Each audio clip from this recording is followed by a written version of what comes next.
আপনাকে আজ তাক বাংলায় স্বাগত। আপনার পাঠানো ডকুমেন্টস এবং যেখানে রীতিমতো বলা হচ্ছে কর্মসংস্থান, আমরা ভুরি ভুরি গাল ভরা কথা শুনেছি সরকার, তৎকালীন সরকারের কাছে কর্মসংস্থানের কথা, কর্মসংস্থান হবে, স্থানীয় যুবক যুবতীরা কাজ পাবেন, কিন্তু হাতে কলমে যদি আমরা দেখতে যাই সেইভাবে কোনোভাবেই আমরা কিন্তু সেই ছবিটা দেখতেই পাইনি।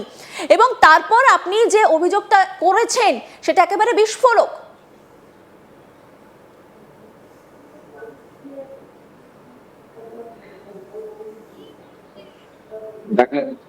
হ্যালো, হ্যাঁ, শুনতে পাচ্ছেন অভিজিৎ বাবু? হ্যাঁ বলুন। আমরা ভুরে ভুরে প্রতিশ্রুতি শুনেছি, কর্মসংস্থানের প্রতিশ্রুতি, যারা স্থানীয় যুবক যুবতী তারা কাজ পাবেন সেটাও শুনেছি, জমিও তো নেওয়ার ছবি আপনি যে ডকুমেন্টস পাঠিয়েছেন তাতে দেখতে পাচ্ছি, কিন্তু সেই কর্মসংস্থানগুলো কি ভুতুরে কর্মসংস্থান ছিল? না, এখানটায় 1968 সালে যখন রাষ্ট্রপতি শাসন হয়েছিল ওয়েস্ট বেঙ্গলে, তো সেই সময় রাষ্ট্রপতির পক্ষ থেকে 52 বিঘা জমি দেওয়া হয় পিসি চন্দ্র জুয়েলার্সকে। জমিটা এই কারণে দেওয়া হয় যে যারা বেকার যুবক আছে তাদেরকে অ্যাপ্রেন্টিস ট্রেনিং দেওয়া হবে 3 বছর, প্রতি মাসে তখনকার দিনে 100 টাকা তো অনেক টাকা, 100 টাকা থেকে 120 টাকা অব্দি স্টাইপেন্ড দেওয়া হবে প্রতি মাসে, এবং তার 3 বছর অ্যাপ্রেন্টিস ট্রেনিং এর পর তাদেরকে অ্যাবজর্ব করা হবে বিভিন্ন ফ্যাক্টরিতে। তো এই শর্তে দেওয়া হয়েছিল পিসি চন্দ্র জুয়েলার্সকে। 2014 সালে অভিষেক ব্যানার্জি এখানকার এমপি হয় এবং তাদের নজর পড়ে হচ্ছে ওইখানকার ওই জমিটার উপর। এবং এইটা হচ্ছে তো আপনার টোটাল পুরোনো ডিডটা এখানে দেখবেন যে সম্পূর্ণ রয়েছে যে 1968 সালের এই ডিড। এই ডিডের আপনার 20 ডে অফ ডিসেম্বর 1968 সালের ডিসেম্বর মাসের 20 ডিসেম্বর এটাকে দেওয়া হয়, এই ডিডটা দেওয়া হয় আর কি, লিজ ডিডটা 99 বছরের জন্য। এখানে পরিষ্কার করে লেখা ছিল যে কেমন তো ফ্যাক্টরিটা মানে ট্রেনিং সেন্টারের সম্প্রসারণের জন্য ইউজ করা হয়ে যাবে, কিন্তু এটাকে কখনোই কমার্শিয়াল কাজে ব্যবহার করা যাবে না। 2 নম্বর শর্ত ছিল কি? 2 নম্বর শর্ত ছিল যে ওই অধিগ্রহিত জমিটার যারা 3 বছরের মেকানিক্যাল ট্রেনিং ও অ্যাপ্রেন্টিস ট্রেনিং এর প্রোগ্রাম চালাতে হবে, যেখানে প্রতি মাসে 100 থেকে 120 টাকা করে স্টাইপেন্ড দিতে হবে, ট্রেনিং শেষে সফল যুবকদের কারখানায় চাকরি দিতে হবে। 3 নম্বর শর্ত ছিল এই 52 বিঘা জমি, যে এর মধ্যে 11খানা বড় বড় পুকুর আছে, সেই পুকুরগুলোকে কখনোই আপনার ভরাট করা যাবে না, জমির চরিত্র বদল করা যাবে না। এবং চতুর্থ শর্ত ছিল কি, শর্তগুলোর মধ্যে যদি একটাও যদি উল্লঙ্ঘন করা হয় তাহলে কি হবে, রাজ্য সরকার অবিলম্বে লিজ বাতিল করে 52 বিঘার জমি খাস দখল করে নেবে, সরকার নিয়ে নেবে। 2016 সালে দেখা গেল কি যে গোপনে একটা বেআইনি 26 এমএ একটা বেআইনি ডিড হয়, এবং অফিসের নির্দেশে অবশ্যই, কারণ গাছের পাতা তো ওর নির্দেশ ছাড়া নড়তো না এই ডায়মন্ডের।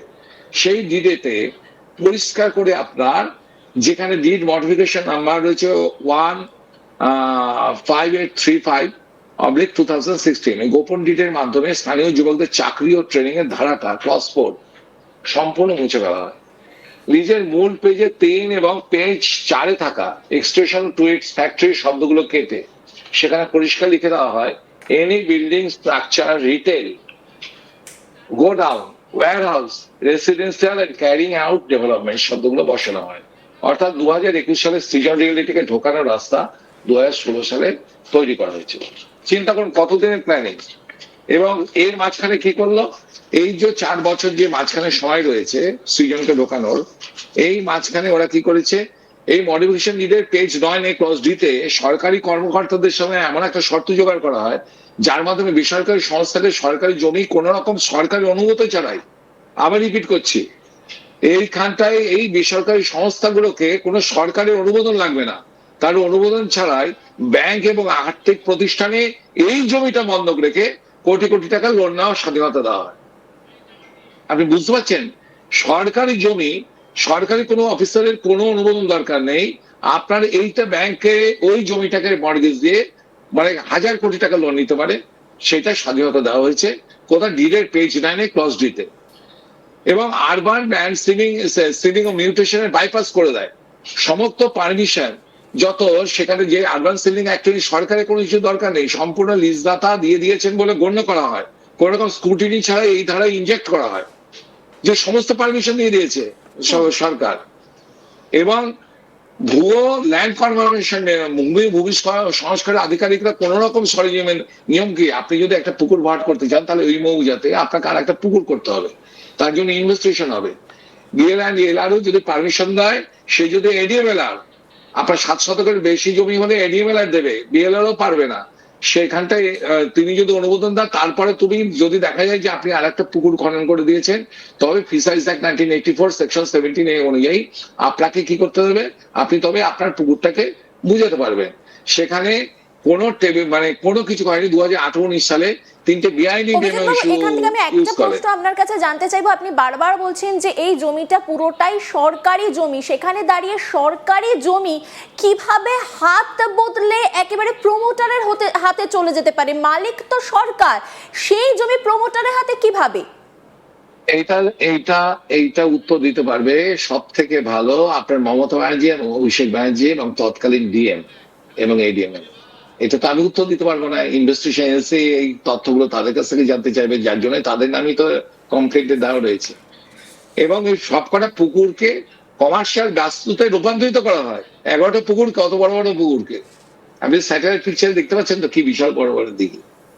তো পুরো মানে সমস্ত কেন্দ্রীয় আইন সবগুলোকে বৃদ্ধাঙ্গুল দেখিয়ে এই ভাইপো এবং তার গ্যাংয়েরা টোটালটা শেষ করে দিয়েছে।